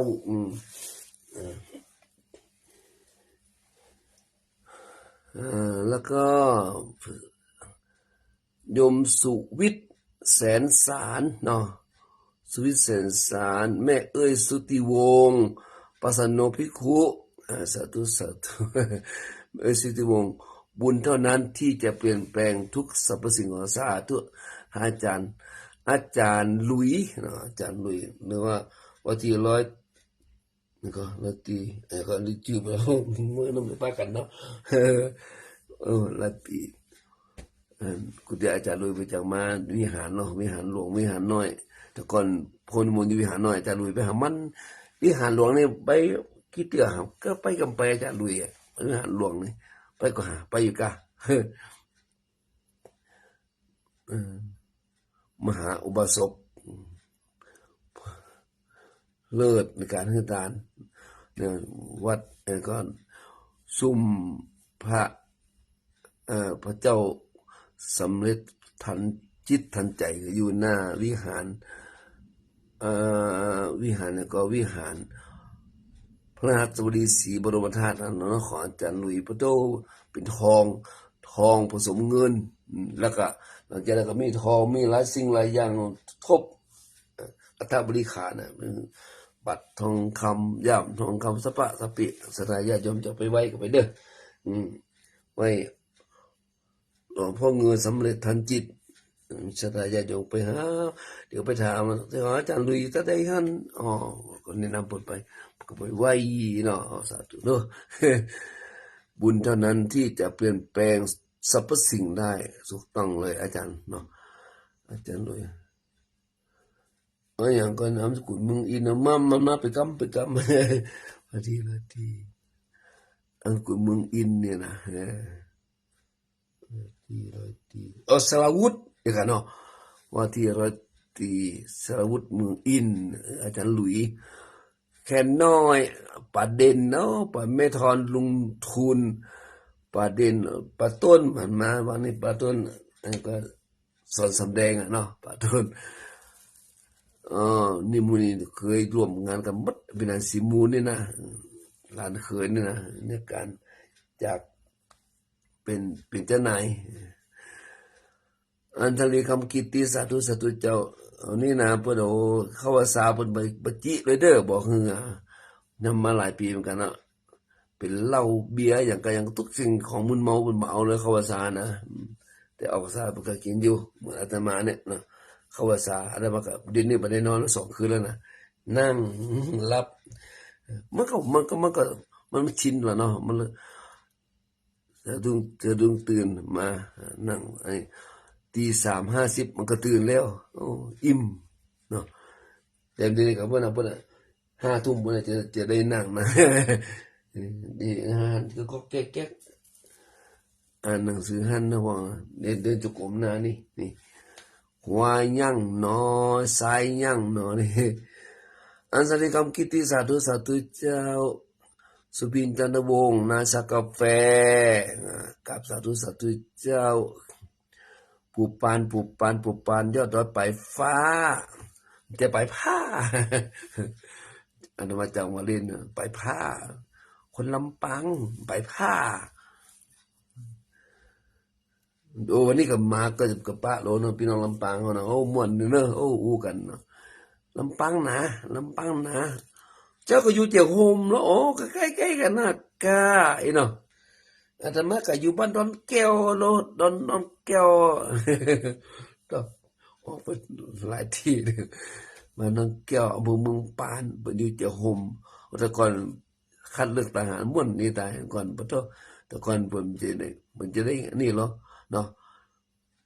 เพิ่นจะอันนี่คนที่จะเป็นทหารเนี่ยนะจำนวนถึงปล่อยหรอกถึงแต่บ่ต้องถึงกับเอากันตายกันมันมีเรื่องมีแล้วตีกันก็ดีคืนดีกันเนี่ยเนาะตีกันเวลาข้างแต่กับเบียงเขาเป็นเรื่องของทหารเนาะยอดดอยปลายฟ้าอาจารย์ประสิทธิ์สุพินจันทร์โหอย่างไรนี่แม่ทอนลุงทุนนี่ใครความคิดหนึ่งเลยใครอะ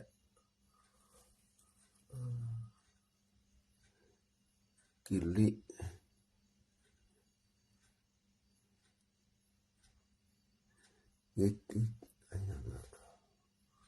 คนแดงหรือเจ้าอะไรนี่เนาะมันหันใส่ผ้าเหลืองนี่นะกิตาคิลิตาอีกอ่ะเนี่ยอัลโมทนาสาธุกันเลยกันเนาะแดงคนแดงคนแดงปูปาน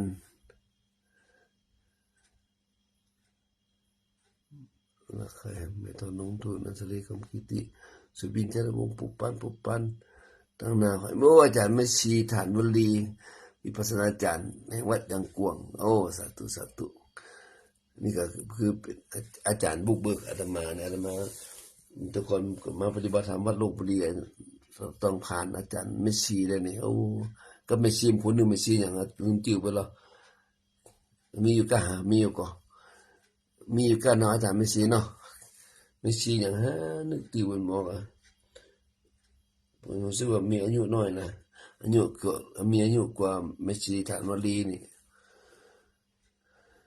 สาธุค่ะเอาแล้วนะบ่มีพันแล้วเนาะเรารับดีฝันดีเด้อรับขอพันเงินหมื่นตื่นแล้วเงินมันหายกลายเป็นเงินแสนเงินล้านเด้อเงินหมื่นมันเป็นความฝันแล้วเนาะมันก็หายไปก็มันกลายเป็นเงินแสนเงินล้านเอาวันที่16-25ก็